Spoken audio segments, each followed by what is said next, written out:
மென்மையானவள் யார்? விக்ரமாதித்யன் வேதாளத்தை தன் தோளில் சுமந்து கொண்டு நடக்க ஆரம்பிச்சிட்டாரு. அப்போ வேதாளம் தன்னோட முதல் புதிரை கேட்குது. கோண்டா என்ற நாட்டில் தர்மவாஜ் என்ற மன்னர் ஆட்சி புரிஞ்சு வந்தார். அவருக்கு கோமலாங்கி, திவ்யரூபா, சசிப்பிரியா என்றும் 3 மனைவிகள் இருந்தாங்க. மன்னன் தனது முதல் மனைவியோடு நடந்து கொண்டிருக்கும் போது நந்தவனத்தில் அழகான தாமரை குளம் ஒன்றை பார்த்தனர். அதில் அழகான தாமரையை பறித்து தர சொல்லி மன்னரிடம் கேட்டாங்க. மன்னர் தாமரையை பறித்து கொடுக்கும்போது ராணியோட காலில் தெரியாமல் விழுந்துருச்சு. விழுந்ததில் அவங்க காலே உடைஞ்சிருச்சு. அன்று இரவு மன்னன் தனது 2வது மனைவியுடன் முழு நிலாவை பார்த்து ரசித்து கொண்டிருந்தார்.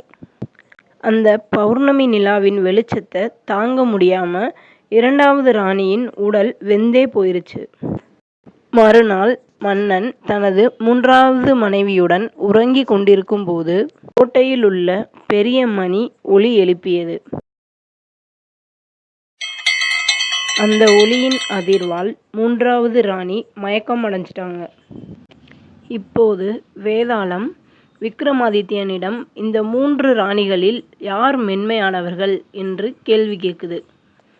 அதற்கான பதிலை விக்ரமாதித்யன் என்னன்னு சொன்னாங்கன்னு உங்களுக்கு தெரியுமா? தெரிஞ்சால் கமெண்ட் பண்ணுங்கள். அதுக்கான பதிலை நான் நெக்ஸ்ட் வீடியோவில் போடுறேன். இந்த வீடியோ உங்களுக்கு பிடிச்சிருந்தா லைக் பண்ணுங்கள், ஷேர் பண்ணுங்கள், கமெண்ட் பண்ணுங்கள், மறக்காமல் சப்ஸ்கிரைப் பண்ணிடுங்க. பாய்.